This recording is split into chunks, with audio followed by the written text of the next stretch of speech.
여러분에게 하나님의 은혜와 평강이 넘치기를 기원합니다. 너무 잘 아는 이 말씀은 작은 겨자씨가 큰 나무로 자랐다고 하는 것이니, 겨자씨는 성장만을 강조하는 어쩌면 탐욕적인 비유인가? 교회도 커야 해야 되고 사람의 인생도 커져야 하고 우리의 소유도 커져야 하고 모든 것이 다 커져야만 한다고 하는, 그 커져야 하는 것을 믿음, 겨자씨만한 믿음만 있으면 반드시 이룰 수 있다고 하는 탐욕적인 성장만을 말씀하시는 비유인가? 우리는 예수님께서 행하신 말씀과 일들이 그것과 같은 방향이 아니라는 것은 알고 있는데, 그렇다면 예수께서 오늘 이 비유를 우리에게 압도적인 이미지로 그렇게 생각하게 하시는 이유는 뭘까? 우리가 놓친 게 있는 건 아닌가? 우리가 성경을 다시 보면은 우리가 그렇다고 생각하는 것들이 흔들려 버리는 것은 아닌가? 그래서 오늘 흔들림이라고 하는 말씀 제목으로 함께 나누려고 합니다. 흔드시는 분은 당연히 말씀하시는 예수님이실 것이고, 흔들리는 사람은 그 말씀을 깨닫는 우리들이어야 할 것입니다. 욥기에서부터 함께 시작해 가면서 오늘 한 5분 정도 더 길게 말씀을 나눌 생각을 하고 준비했습니다.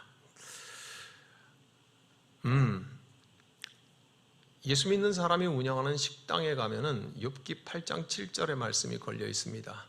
내 시작은 미약하였으나 네 나중은 심히 창대하리라고 한 고통스러워하는 욥에게 격려한답시고 수하사람 빌닷이 한 말입니다. 그런데 앞뒤 문맥을 같이 흩어본다면 결코 그런 식으로 해석될 수 없는 것을 따다가 식당에 간판으로 걸어놓은 곳이 많습니다. 욥은 고통받는다는 것을 우리가 알고 있습니다. 그 고통의 이유를 모르는 게 더 고통스러운 겁니다. 그래서 욥은 처절하게 몸부림치고 있으니까, 내가 고통받는 이유를 모르겠다고 하니까 수하사람 빌닷이 이렇게 말합니다. 죄 지었으니까 네가 고통받지. 네 죄가 얼마나 크면 그렇게 고통받을 거야. 하나님이 너를 심판하시는 거지. 그러니 엎드려져 하나님 앞에 통곡하고 네 죄를 회개해라. 그리고 한 말이, 그러면 네 시작은 미약하였으나 나중은 심히 창대할 거다.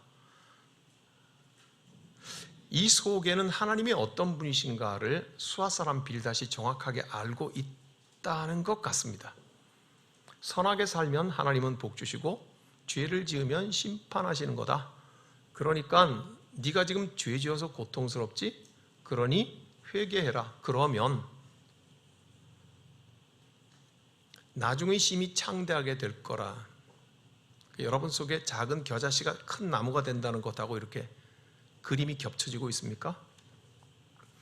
그런데 욥은 그게 위로가 되지 않았습니다. 욥은 시작은 작아도 나중에 크게 된다고 하는 말이 위로가 되지 않았습니다. 왜냐하면 욥은 왜 내가 고통받고 있는지에 대한 그 이유를 알 수 없었기 때문입니다. 욥기는 제법 두꺼운 책입니다. 욥기는 원인을 알 수 없는 고난의 이유를 찾아야겠기에 울부짖고 있는 처절한 욥의 기록이 틀림없습니다. 욥은 이렇게 말합니다. 하나님이여, 무슨 까닭으로 나와 더불어 변론하시는지 내게 알게 하옵소서. 욥은 시종일관 그렇게 고통스러워 합니다. 그러니 욥은 두 개의 고통을 가지고 있는 것입니다. 실제로 육체적인 고통도 있고, 또 하나는 왜 이 고난을 나에게 주시는지 이유를 모르는 것 때문에 더 고통스러운 두 개의 고통을 겪고 있습니다. 그 긴 처절한 울부짖음을 지나서 하나님은 욥을 만나 주십니다. 그래서 하나님을 만난 욥은 자기가 알고 있던 하나님과는 완전히 다른 하나님이라는 것을 알게 됩니다. 그래서 욥은 하나님을 만나고 이렇게 말합니다. 주님이 어떤 분이시라는 것을 지금까지는 제가 귀로만 들었습니다. 그러나 이제는 제가 제 눈으로 주님을 뵙습니다. 그러므로 저는 제 주장을 거두어 드리고 티끌과 잿더미 위에 앉아서 회개합니다. 욥기 42장입니다.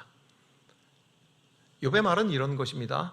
내가 이때까지 하나님을 귀로 들었습니다. 학습했었습니다. 체험했었습니다. 그런데 내가 하나님을 만나니 내가 학습하고 내가 패턴을 알고 있다고 생각하는 그 하나님이 아니었다 이 말입니다. 그래서 이제는 내 눈으로 보고 만지니 나는 놀라우신 하나님을 발견하면서 그래서 나는 회개합니다. 우리는 욥의 고난이 왜 이유가 있는지에 대해서 욥기 물론 첫 장을 열면서 압니다. 하나님의 천상회의가 열리고 그리고 하나님의 자랑이 되는 믿음의 사람 욥을 자랑하실 때에 마귀가 욥을 참소하잖아요. 예. 그래서 재산을 뺏고 건강을 뺏고 다 뺏으면 하나님 멀리할 겁니다. 그러잖아요. 오늘 우리 가운데도 그 시험에 무너지는 사람들이 가끔 있습니다. 돈 뺏으니까 하나님 떠나고요. 건강 뺏으니까 하나님 떠나고요. 그런 사람들이 있기는 하죠. 하나님은 자랑스러워 하셨습니다. 그래서 하나님께서는 욥에게 고난을 허락하셨습니다. 다만 욥은 그 천상의 회의가 무엇인지 전혀 알지 못했습니다. 그렇죠? 그러니 욥은 자기의 고난을 알지 못한 채였습니다.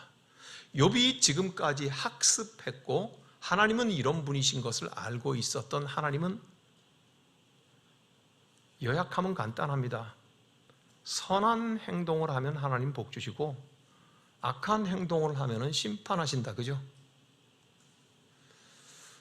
욥의 친구들이 여러 명이 붙어서 격려를 한답시고 한 말들은 일관되게 그 말을 지긋지긋하게 반복하고 있습니다.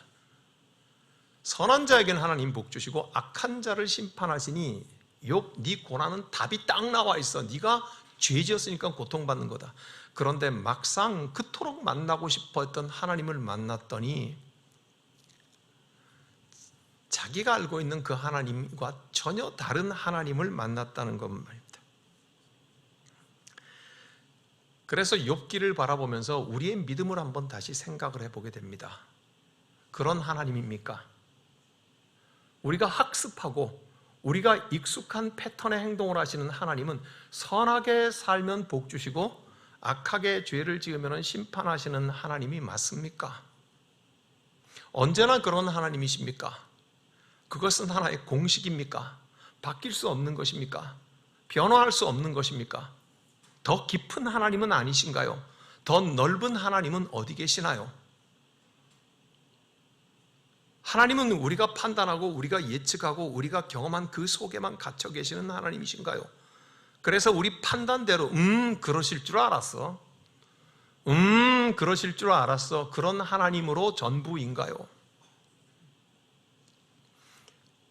욥기는 그것에 대하여서 다시 생각해 보라고 하는 것입니다. 이것을 예수님은 뭐라고 하셨는지 성경을 다시 읽어보라고 하셨습니다.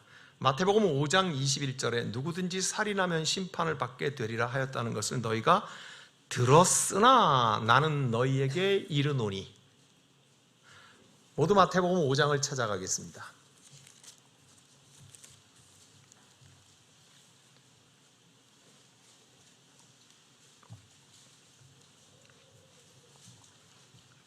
마태복음 5장 21절 말씀입니다.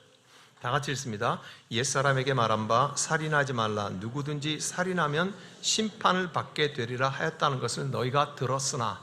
무슨 말입니까? 성경 읽었지 너희가? 성경에 그렇게 써 있는 것을 알고 있는 줄 내가 알아. 예? 우리가 그렇게 학습했지 하나님을, 성경을. 그런데 그 다음 절 22절에 뭐라고 말씀하십니까? 나는 너희에게 이르노니 형제에게 노하는 자마다 심판을 받게 되고 형제를 대하여 라가라 하는 자는 공회에 잡혀가게 되고 미련한 놈이라 하는 자는 지옥불에 들어가게 되리라. 너희가 성경을 알고 있는데 나는 이렇게 더 덧붙여서 말한다. 이 말이 우리에게는 어떻게 들려야 하냐면 성경을 다시 읽어봐라. 예수님은 여기 한 번에서 끝나지 않습니다. 27절을 한번 읽겠습니다. 27절, 또 간음하지 말라 하였다는 것을 너희가 들었으나 나는 너희에게 이르노니. 품는 자마다. 간음한다고 하는 것은 행동하는 것을 뜻합니다. 그런데 예수님이 너희가 그건 알고 있지, 내가 덧붙여 말하는데, 다시 말하는데 마음의 음욕을 품은 자마다 이미 행동한 거하고 똑같다고 한 발 더 나가서 말씀하십니다. 33절을 읽겠습니다. 시작. 또 옛사람에게 말한 바 헛맹세를 하지 말고 네 맹세한 것을 주께 지키라 하였다는 것을 너희가 들었으나 나는 너희에게 이르노니 도무지 맹세하지 말라. 그렇게 말씀하십니다. 38절에도 그렇습니다. 같이 읽죠. 또 눈은 눈으로 이는 이로 갚으라 하였다는 것을 너희가 들었으나 나는 너희에게 이르노니 악한 자를 대적하지 말라. 또 있습니다. 43절입니다. 같이 읽죠. 또 내 이웃을 사랑하고 네 원수를 미워하라 하였다는 것을 너희가 들었으나 나는 너희에게 이르노니.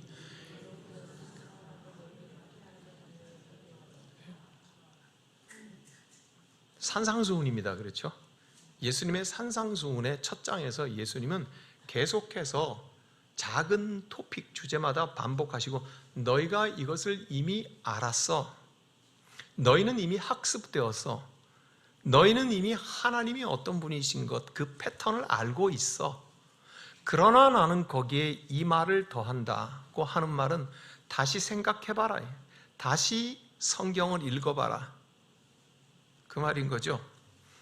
그래서 오늘 우리는 마태복음 13장에 어릴 때부터 수도 없이 들었던 이 겨자씨 나무의 비유를 다시 한번 우리 주님의 말씀 따라 봅니다. 자, 이제 본격적으로 31절, 32절을 보기 시작하겠습니다. 이전에 미리 한 가지 이렇게 질문을 해보겠습니다. 과연 예수님께서 말씀하시는 대로 큰 나무로 자라는 겨자씨는 우리에게 어떤 희망을 주는가? 아니면 절망을 주는가? 오늘 설교 제목이 뭡니까? 흔들림입니다. 누가 흔드시는 겁니까? 예수님이요. 그럼 누가 흔들리는 겁니까? 우리가 흔들리는 겁니다.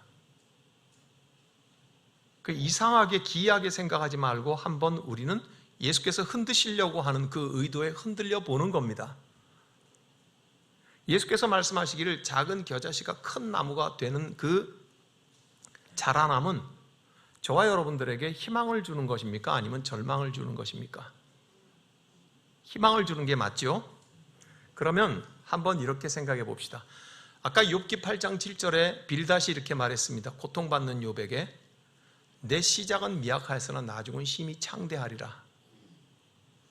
작은 겨자씨 나무가 큰 나무가 되리라. 같은 맥락 아닙니까? 그죠? 욥은 그 말에 위로가 됐습니까? 안 됐습니까?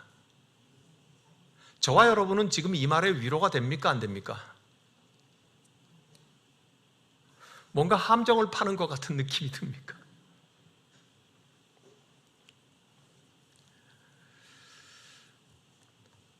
큰 나무로 자라나는 겨자씨의 비유는 그것은 언제나 이루지 못할 희망으로 남기 마련입니다.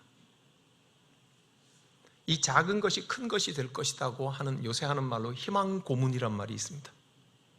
희망하지만 고문처럼 고통스러운 것입니다. 우리의 현실은 대체적으로 그렇게 멋진 나무가 되지 못합니다. 그래서 놀라운 성장을 부추기는 겨자씨 비유라면 그렇게 큰 나무로 성장하지 못한 우리 인생은 모두가 믿음에 뭔가 문제가 있는 겁니다. 아닙니까? 예수님께서는 마치 이것을 너희의 믿음을 겨자씨처럼 비유하셔서 이게 크게 큰 나무로 자란다고 했는데 저와 여러분의 대다수는 그렇게 큰 나무의 인생을 이루지 못합니다. 그러면 믿음이 없는 겁니까? 믿음이 고장난 겁니까? 아니면 믿음에 뭔가 큰 결함이 있는 것입니까? 그렇게 큰 나무가 되지 못한 우리의 믿음에는 무엇인가 잘못됐다고 생각하게 합니다. 그러면 이 말씀을 묵상하고 깊이 생각을 해보면 우리에게 속삭이는 소리가 이렇게 들립니다. 큰 나무가 되지 못한 현실이 네가 뭔 죄를 지었는지 잘 생각해봐. 네 믿음이 왜 고장났는지, 네 믿음이 왜 병들어서 제대로 작동하지 못했기 때문에 주님의 말씀은 작은 겨자씨가 큰 나무가 된다고 했는데 넌 왜 큰 나무가 되지 못했는지, 뭔 죄가 있는지를 한번 잘 생각해봐. 다시 욥을 생각합니다. 욥이 자기의 고통의 이유를 몰라서 쩔쩔매고 있을 때 빌닷은 위로한답시고 이렇게 말했습니다. 너 죄 때문이라니까? 죄 때문에 네가 고통받는 거라니까? 그걸 회개하려니까? 그러면 지금은 미약하여도 나중엔 커질 거야, 이렇게 말했다. 마치 빌닷이 말하는 것과 같은 그런 소리가 우리에게 들립니다. 왜 예수님은 작은 겨자씨가 큰 나무가 될 거라고 했는데 너는 못 믿으니까 안 큰 거지? 성공 못한 거지? 큰 나무를 못 이룬 거지? 뭔가 네 믿음이 고장난 거야. 뭔가 네가 죄를 지었기 때문에 그런 거야. 회개해야 될 거 아니야? 욥에게 말한 빌닷의 소리가 들립니다. 이렇게 되기 시작을 하면 말씀의 묵상이고 모고를 떠나서 더 이상 하나님 나라가 보이지 않습니다. 예수께서 이 땅에 오셔서 복음서에서 첫 말씀을 이렇게 하셨습니다. 때가 찼고 하나님의 나라가 가까웠다. 또 다른 복음서에는 회개해라, 천국이 가까웠다. 하나님 나라가 왔다는 것입니다. 요한복음은 빛으로 설명을 하면서 태초에 하나님이신 그분이 빛으로 이 땅에 오셨다고 말씀하십니다. 그래서 그 빛 되신 예수가 우리에게 가르치신 기도는 뭡니까? 아버지의 뜻이 하늘에서 이루어진 것처럼 땅에서도 이루어지이다 라고 기도하라고 하셨습니다. 이 땅에 예수 그리스도를 중심으로 한 하나님의 나라를 만들어서 우리가 살아가라고 명령하신 게 틀림없습니다. 그렇죠? 그래서 우리가 주의 말씀을 묵상해 보는 것인데, 우리가 믿음이 뭔가 고장나고 병들거나 죄가 있어서 작은 겨자씨를 심었는데도 큰 나무로 자라지 못한 것은 네 죄 때문이야. 그렇게 들리기 시작을 하면 그 다음부터는 하나님의 나라가 뭔지 싹 사라져 버리게 됩니다. 그러므로 이제 첫 질문을 다시 생각을 해봅니다. 과연 큰 나무로 자라는 겨자씨의 비유가 우리에게 희망을 주는가, 아니면 절망을 주는가? 올바로 이해하면 희망을 주는 게 틀림없겠죠. 그러나 성장만을 강조하는 탐욕적인 비유로 이 말씀을 이해하면 우리 모두가 다 고통스럽습니다. 절망스럽습니다.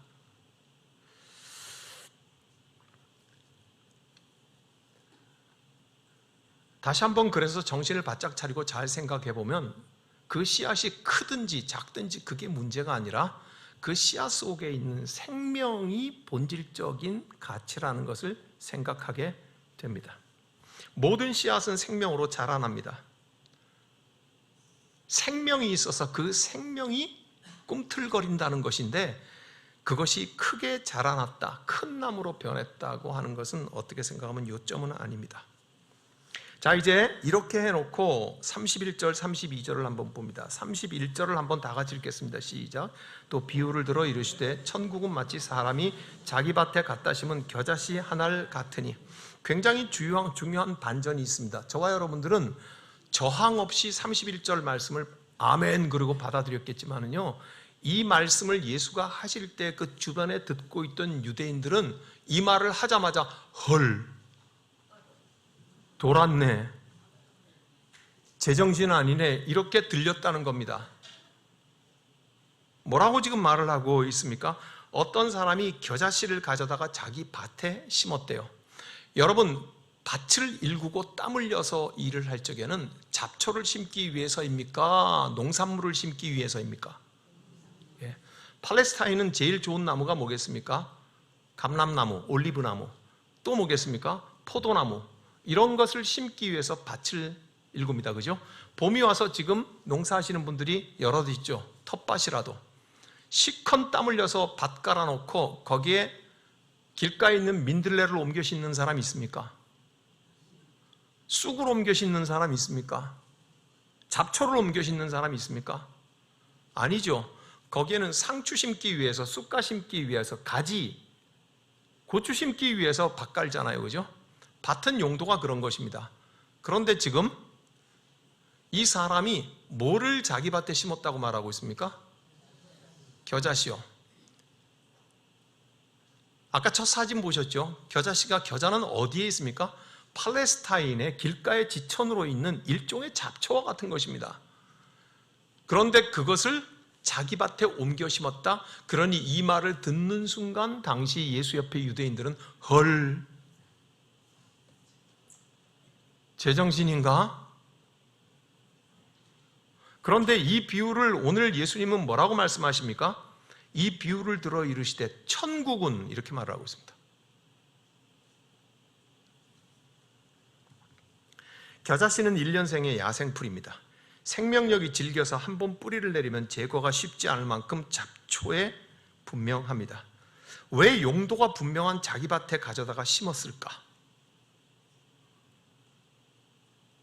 이 유대인에게는 불편하기도 하고 그리고는 위험한 행동입니다. 왜 위험하다고 하냐면 구약성경 레위기 19장에는 성결법이 나와 있습니다. 먹어도 되는 음식, 먹지 말아야 되는 음식이 쭉 나오면서 거기에 레위기 19장에 이종 교배 금지의 원칙이 나옵니다. 이종, 다른 종자끼리 교배하는 것을 금지하는 원칙이 나옵니다. 레위기 19장에는 이런 내용이 있습니다.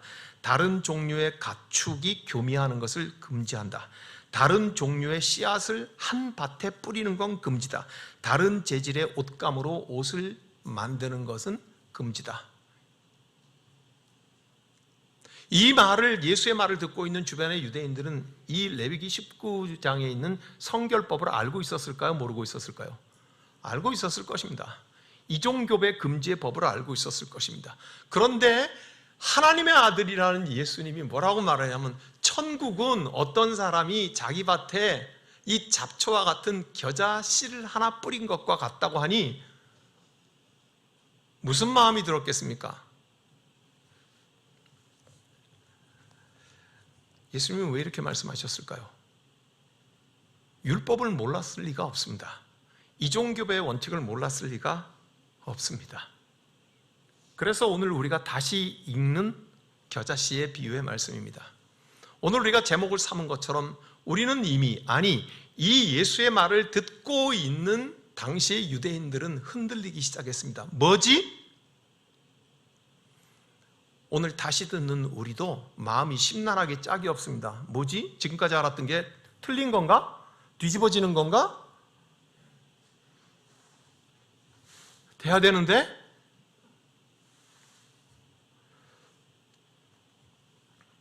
예수님의 의도는 여기에 있습니다. 흔들고 싶으신 겁니다. 밭에 심겨진 겨자씨의 비유는 구약성경에 있는 정결함의 경계를 뒤흔들어서 파괴해버리고 있는 것입니다. 하나님의 나라는 딱딱한 껍데기에 있지 않다는 겁니다. 사랑을 상실해버린 껍데기, 본질을 상실해버린 행위만 남은 것에 대해서 예수께서는 그 경계를 허물어버리고 싶었던 것입니다. 그 껍데기를 부러뜨려버리고 싶었던 것입니다.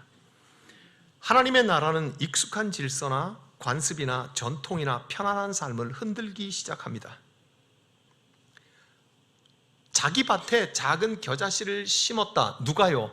어떤 사람, 이 어떤 사람을 통하여서 당연하다고 생각되는 가치들을 지금 흔들려고 하는 예수님의 의도가 있습니다. 그래서 예수께서는 마태복음 5장에서 뭐라고 말씀하셨다고? 너희가 읽었다는 것을 알고 있지만 나는 이렇게 말한다고 거듭거듭해서 말씀하고 있는 것입니다. 이제껏 당연하다고 여겨지는 것들이 뒤집어 엎어지는 것, 하나님 나라가 온다고 하는 것은 우리가 익숙했던 이 땅의 가치들이 바뀌는 것을 말하는 겁니다. 갈등이 생깁니다. 여러분 생각해 보십시오.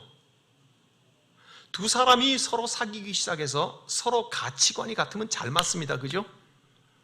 둘의 가치관이 다르면 갈등이 나기 시작을 하고 헤어지게 됩니다. 세상의 왕이 다스리는 나라와 하늘의 왕이신 하나님이 다스리는 하나님 나라에는 가치가 있습니다. 이 두 개의 가치가 부딪혀서 충돌이 있다는 얘기는 서로 가치 있게 여기는 게 다르다는 뜻 아닙니까? 그죠? 세상의 가치와 하나님 나라의 가치가 같다고 하면은 짝짝꿍하지 뭐가 그렇게 부딪히고 갈등이 일어나겠습니까? 하나님의 나라는 이 땅에 익숙해 오고 모든 사람이 그러리라고 생각을 하는, 지금 우리 비유로 말하면 작은 겨자씨가 큰 나무가 되는 이 탐욕적 성장을 위한 비유가 아니라는 것이 옳시다. 우리 한번 이렇게 생각해 보십시다. 그 밭은 무엇의 상징이겠습니까? 세상. 세상은 잘 갈아지고 농사짓는 규칙에 의해서 잘 돌아가는 밭입니다. 거기에 어떤 사람이 씨를 뿌립니다. 어떤 사람은 누굽니까? 밭의 주인이죠. 누구에 비유겠습니까? 하나님이요. 하나님이 자기 밭에 겨자 씨를 뿌립니다. 그럼 겨자는 누구이겠습니까? 예수요. 그러니까 하나님께서 세상에, 이 땅에 예수 그리스도를 심으셨다는 것, 이렇게 이해하면 수월하게 오죠. 그래서 이 예수 그리스도가 자라나서 복음의 가지가 펼쳐지고 거기에 많은 새는 약한 존재 아닙니까? 많은 약자들이, 병든 사람들이, 고통스러운 사람들이 와서 그 겨자나무에 머물게 되겠다고 하는 얘기를 지금 하고 있는 것입니다. 그러므로 예수께서는 이 비유를 천국의 비유라고 말씀하십니다. 작은 것이 큰 나무가 되어서 이렇게 무엇인지 성장해서 내 땅값도 올라가야 되고 집값도 올라가야 되고 내가 승진해야 되고 대학도 척척 붙어야 되고 우와 이렇게 돼가지고 이런 탐욕적 성장주의의 비유가 아니라는 것을 예수께서는 우리에게 말씀하시는데 우린 그게 안 보였던 겁니다. 안 들렸던 거라고요. 너희가 이미 읽었으나 나는 너희에게 이렇게 말하는데 하는 말은 다시 읽어보라고 하는 말이죠. 그 말은 예수님께서 우리를 너희가 제대로 다시 읽었을 때 나는 너희를 흔들고 싶다는 것이고 너희는 흔들려야 한다는 것이고 이 땅 세상의 왕이 통치하는 방식하고 하늘의 왕 하나님이 통치하는 방식하고는 다르다고 하는 것을 말씀하고 싶어요. 이 땅 세상의 왕이 통치하는 데의 가치관과 하나님이 통치하는 하나님의 나라의 가치가 다르다고 하는 것은 갈등이 일어나는 것 때문에 그렇잖아요. 세상의 가치와 하나님의 나라가 가치가 다르다는 것입니다. 세상의 가치를 하나님의 나라의 가치에 그대로 적용을 하면 하나님 나라를 도무지 볼 수가 없습니다. 예를 들어 볼까요? 요한복음 4장에 밤중에 니고데모가 예수를 찾아옵니다. 니고데모는 지식인이고 공무원이었습니다. 당시 지도자였습니다. 그리고 종교를 당연히 유대교인이었습니다. 예수께서 니고데모에게 이렇게 말씀하십니다. 네가 물과 성령으로 거듭나지 않으면 하나님 나라를 볼 수 없다. 그렇게 말을 합니다. 우리는 이 말이 무엇인지 압니다. 그죠? 물과 성령으로 거듭난다는 건 신비로우신 하나님의 구원의 은혜가 우리 속에 자리 잡아 우리를 바꾼다는 거 아닙니까? 그죠? 우리 중에 모두가 다 아는데 이 유식하고 지도자인 니고데모는 이렇게 말합니다. 어떻게 사람이 엄마 뱃속에 다시 들어갔다가 나올 수가 있습니까? 이 이해하는 방식의 차원을 한번 보십시오. 하나님의 나라의 언어와 하나님 나라의 방식과 세상의 지도자인 사람의 방식을 보십시오. 비록 종교인의 껍데기를 가지고는 있지만, 그죠? 예수님께서 두 번째 이렇게 말씀하십니다. 이번에는 네가 성령으로 거듭나면 하나님 나라를 들어간다고 말합니다. 그 말이 무슨 말인지 이해하지 못했던 니고데모는 근심하며 돌아갑니다. 돌아가기 직전에 예수님이 이런 말을 니고데모에게 해주십니다. 하나님이 세상을 이처럼 사랑하사 독생자를 주셨으니 이는 저를 믿는 자마다 멸망치 않고 구원을 얻게 하려 하심이라. 그 유명한 말은 바로 이 사람에게 주는 말입니다. 이 세상의 가치로 하나님의 나라를 이해하려고 하면 하나님의 나라가 보일 수가 없어요. 자, 이제 32절을 보겠습니다. 32절 다 같이 읽겠습니다. 이는 모든 씨보다 작은 것이로되 자란 후에는 풀보다 커서 나무가 되며 공중의 새들이 와서 그 가지에 깃들이니라. 풀보다 커서 나무가 되어 새들이 깃들이니라. 이미 앞에 있는 31절에서 어떤 사람이 자기 밭에 겨자씨를 뿌렸다고 하는 말을 듣자마자 듣고 있는 유대인들은 헐, 제정신인가? 그랬는데 예수는 그 뒤에 과장을 얼마나 하시는지 이렇습니다. 그 겨자 나무가 자라서, 예수님 나무라 그러잖아요. 나무가 자라서 큰 나무가 돼서 새들이 거기에 깃들인대요. 처음에 봤던 사진을 한번 다시 보겠습니다. 저게 겨자 나무입니다. 예수님이 나무라 그랬으니까 우리도 나무라고 하기로 하죠. 저 크기를 한번 다음 사진을 보시죠. 새들이 와서 깃들일만 합니까? 예수님 말씀이니까 새가 오겠지. 꽁도 들어가겠는데 뭐.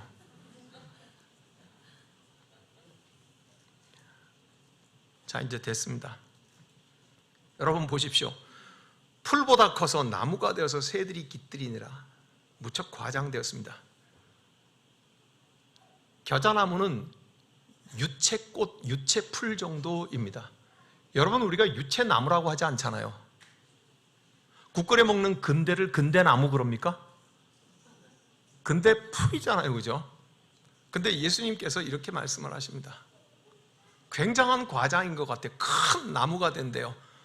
많은 새들이 깃들이는 자랑스러운 나무가 된대요. 응? 이 말을 듣는 유대인들 속에는 탁 들어오는 마음속에 그림이 하나 있습니다. 이런 겁니다. 여러분들이 해외로 여행을 가서 3일 동안 맨날 빵만 먹으면 뭐가 생각이 납니까? 김치. 뭐 밥하면 김치지 뭐. 이 예수의 말을 듣고 있는 유대인들에게는 이런 것입니다.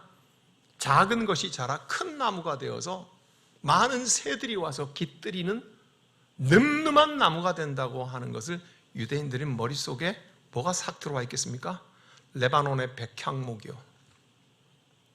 구약 성경에 레바논 백향목이 얼마나 자주 나오는지 모르고 훌륭한 것을 지을 때마다 그렇습니다. 솔로몬이 하나님의 성전을 지을 적에 도로왕 히람이라든지 여러 북쪽의 레바논 쪽의 건축자재를 얼마나 많이 가져다 쓰는지 모릅니다.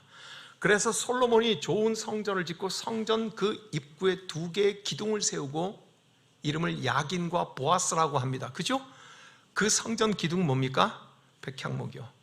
레바논의 백향목 아름다리를 그 앞에 세워놓고 이것이 이스라엘의 상징이라는 거예요.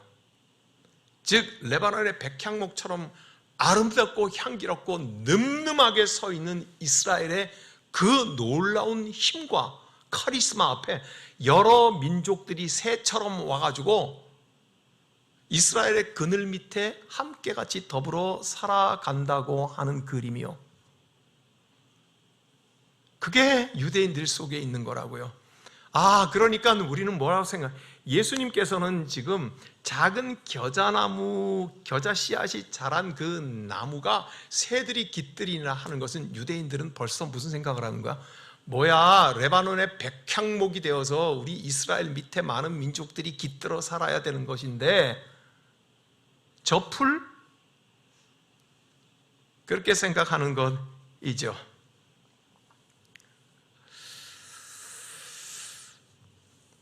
예수님은 세상 속에 하나님의 나라와 그 가치가 들어왔다고 말씀하고 싶어 하시는 것이요.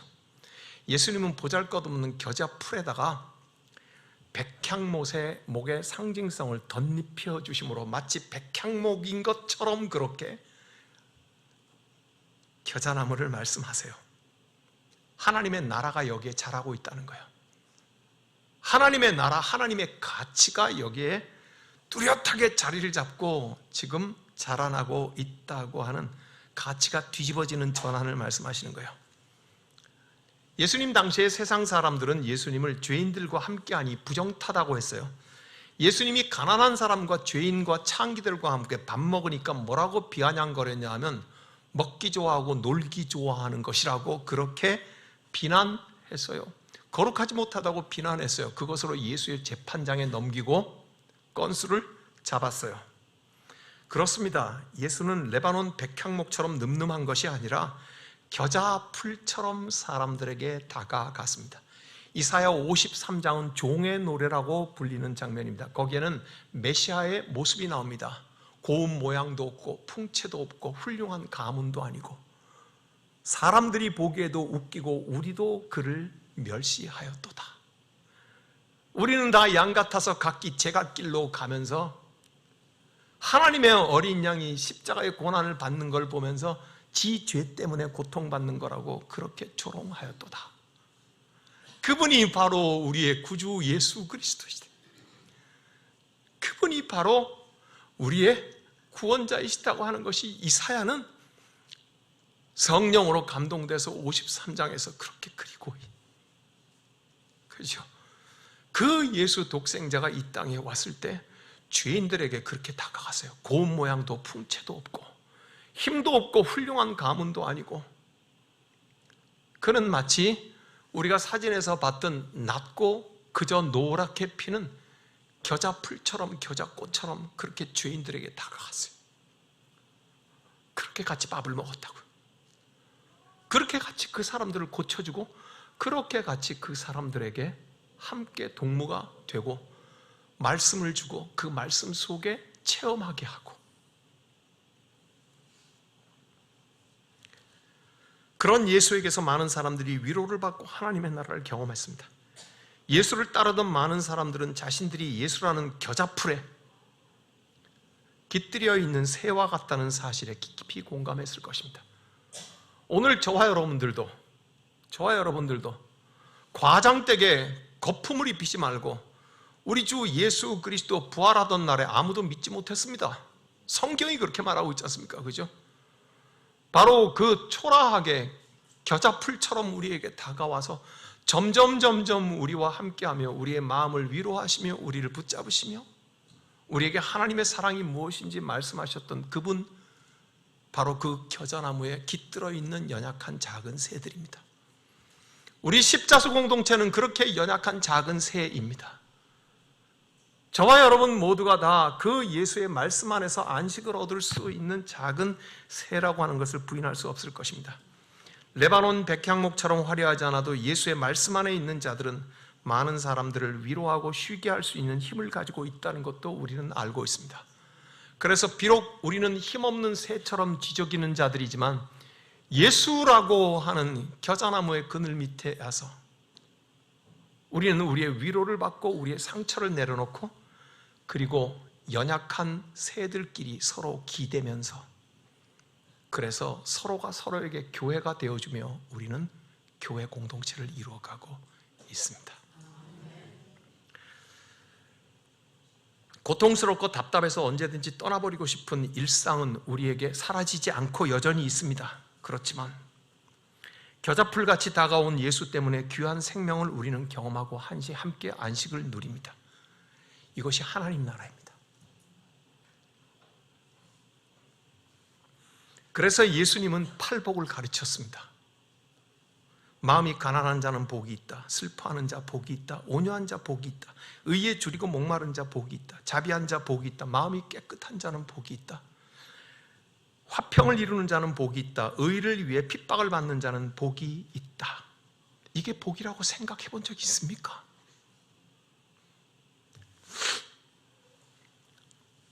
팔복은 세상의 복과는 다른 가치를 지닌 하나님 나라의 복입니다.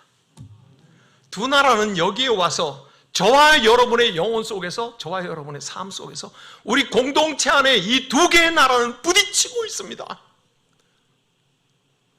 너무나 익숙한 이 땅의 나라, 이 땅의 가치, 오래돼 왔던 것, 우리가 알고 있다고 착각했던 것, 이 세상의 가치와 이제 예수 그리스도의 품 안에서 살아가고 있는 우리는 하나님의 나라, 그 속을 살아가는 이 두 개의 가치는 멀리가 아닙니다. 내 속에서, 여러분 각자의 속에서 지금 부딪히고 있습니다.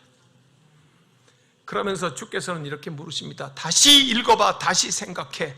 이 팔복이 진짜 복이라고 믿고 있어? 우리가 가치 있다고 생각해 왔던 것들이 뒤집어지지 않으면 이걸 가치라고, 이걸 복이라고 생각해 본 적이 없을 것입니다. 고단한 인생이 한 번도 복이라고 생각해 본 적이 없는 복이고, 팔복을 위한 노력은 믿는 자의 삶을 더 고단하게 만들지도 모릅니다. 그걸 복이랍시고 믿어보겠노라고 발버둥 치는 그리스도인의 삶은 더 고단해질지도 모른다는 뜻입니다. 그런데 그래도 멈추지 아니하고 예수의 말씀을 쫓아서 이 복이 귀한 것이라고 생각하고, 그리고는 그 겨자나무 숲속에서 작은 새가 되어서 주의 말씀 속을 살아가는 그 가여운 몸부림, 저와 여러분들의 몸부림, 그것은 하나님 나라에서 능력이 됩니다. 세상에서는 환영받지 못하는 자들이 하나님 나라에서는 빛을 발하게 됩니다. 그들은 하나님의 자녀가 불리고 하나님을 본다라고 말씀하고 있습니다. 우리는 비로소 전혀 생각하지 못한 아름다운 관계 속에서 새로운 삶을 만들어가게 됩니다. 그래서 예수의 눈에 보였던 타인들이 보이기 시작합니다.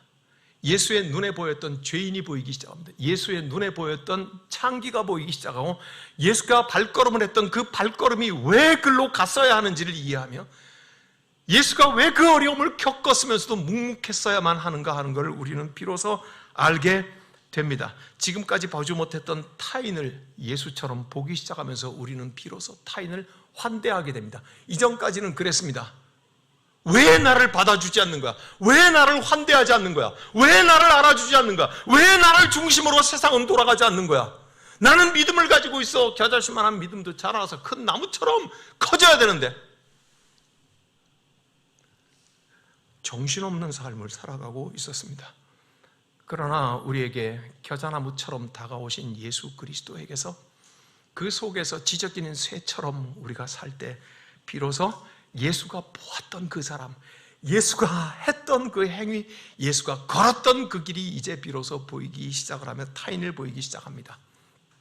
오래전에 청량리에서 무료급식을 하는 바포 공동체 최일도 목사님과 제가 만나서 마음에 있는 대화를 했을 때입니다. 개다리 소반상을 앞에 놓고 최일도 목사님하고 나오고서 둘이서 밥을 먹는데, 최일도 목사님이 나에게 마음에 있는 소리를 이렇게 했습니다. 많은 사람들이 여기에 봉사하러 와. 그들이 봉사하러 와가지고는 항상 나에게 하는 질문이 뭐냐면, 목사님, 내가 여기서 무엇을 도와드릴까요? 무엇을 도와야 되겠습니까? 저 춥고 배고픈 노인들을 위해서 무엇을 내가 도울까요? 이렇게 말한대. 자기는 그 말이 제일 듣기 싫대. 그래서 내가 물었어요. 그러면 뭐라고 인사를 드려야 합니까?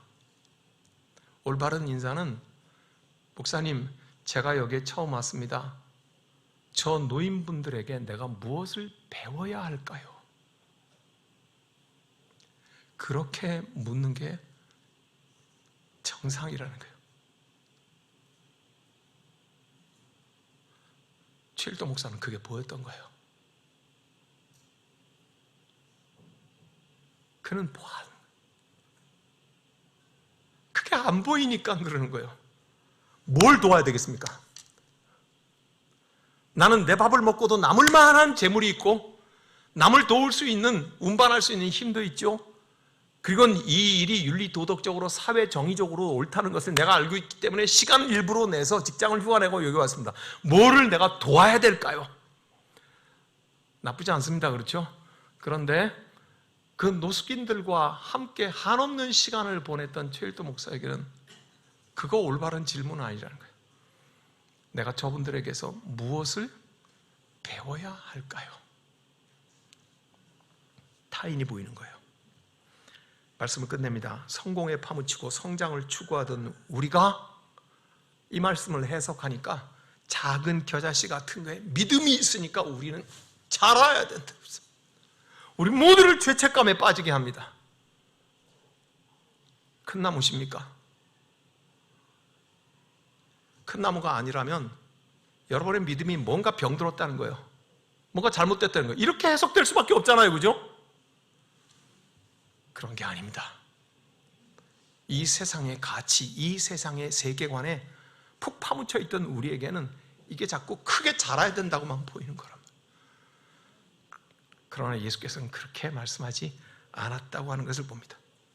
다시 하나님의 말씀을 읽을 때 예수는 우리를 흔들고 싶어 합니다. 그리고 우리는 흔들립니다. 주께서 우리를 흔들 때 흔들립시다.